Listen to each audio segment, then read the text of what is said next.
welcome back to another HedgeWitch view on Baneful herbs, and today we are talking about the magical Mandragora or Mandrake.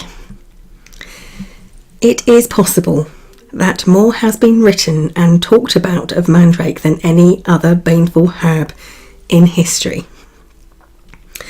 Its reputation is partly myth that obscures some truth, as it is extremely difficult to find any cases of death by mandrake poisoning. It's still toxic and it has happened, but it is very difficult to find.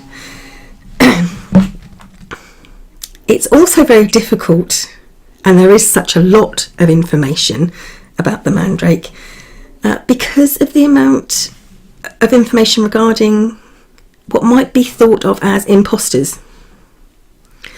So I'll start with what you may want to consider as true mandrake or European mandrake, Mandragora Officianarum, which was once called Atropa mandragora, showing its relationship to Atropa belladonna and the nightshade family, and also showing one of its potentially deadly toxins, atropine.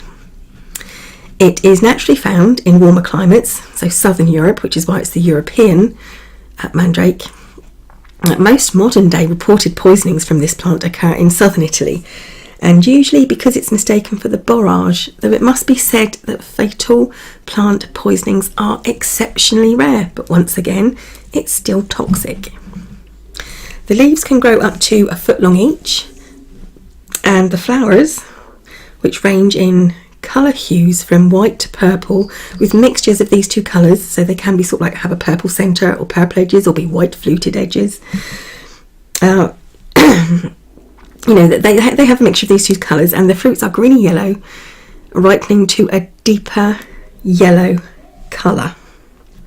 Now, one of the main questions people ask me is, does mandrake really scream when you pull it from the ground? Well, no, it doesn't. Thank you, J.K. Rowling, for further perpetuating this myth, though I actually do think that she's done a brilliant job of weaving folklore and myth into the Harry Potter series. So this warning tale of mandrake's screams being able to kill a man or drive him insane was probably invented to deter thieves from stealing the growing plants, as they were and still are incredibly expensive because of their rarity. Just remember though, the whole plant is toxic. It's not just the root, even though when we talk about mandrake we are usually referring to the root. The whole plant is toxic, the leaves, the flowers, the fruits, everything. On to the American mandrake, known as Podophyllum peltatum. It's often first mistaken, funnily enough, for a relative of the castor oil plant due to its leaves.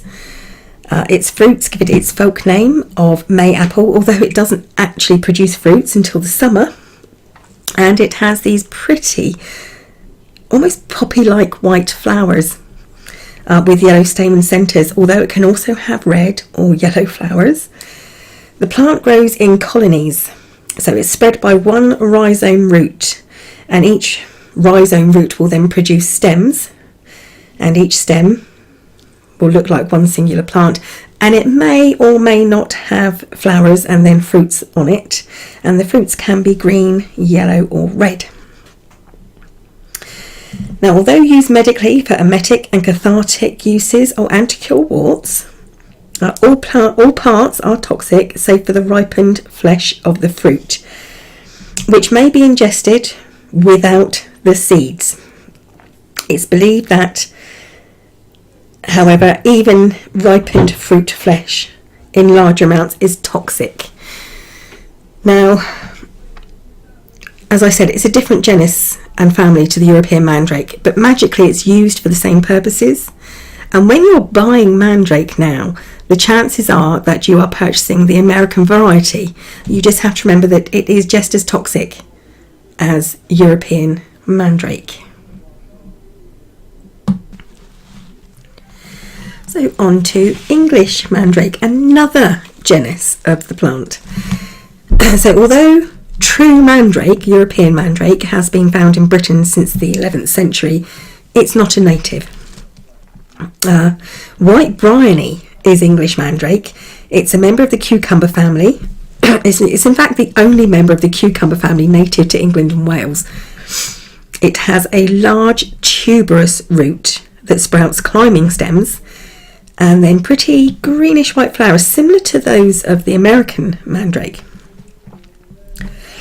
These English mandrake roots were used historically to drive out rats. The roots were crushed and then placed in rat holes. Folklore also suggested that a dried root that looked like a female form especially would help increase a pig's litter if you hung it from the croft of your house. And also if you put it with a pouch of money would help bolster the coffers. It would make your money work better for you. It was used medicinally as a poultice to ease rheumatism, and it was such a strong laxative that even 16th century doctors advised against using it ever. Livestock and pets have been said to have been poisoned by the berries, but such cases are rare due to the noxious scent of the plant and especially its sap. Magically, Anglo-Saxons used true mandrake for periwinkle for cases of demonic possession. And mandrake roots could be carved into human shapes and used to answer questions in the household. Of course, in more dangerous times, even owning such a carved doll could be enough to be accused of witchcraft and to be tried and sentenced as a witch.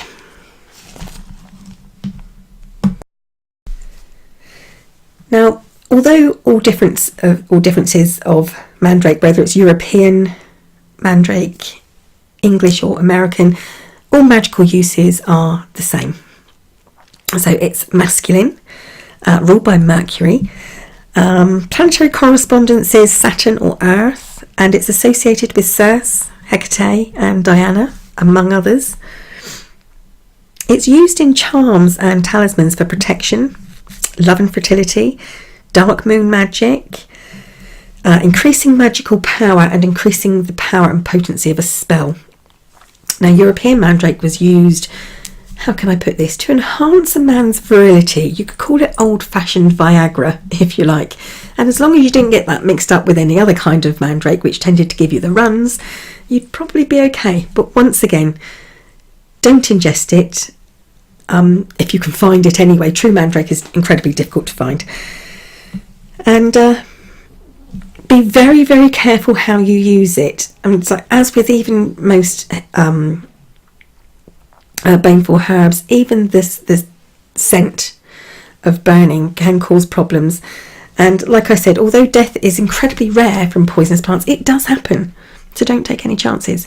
So there you go. That's my HedgeWitch view on mandrake. I hope you enjoyed that. I'll be back again soon. Thank you for watching, witchy people, and bye bye for now.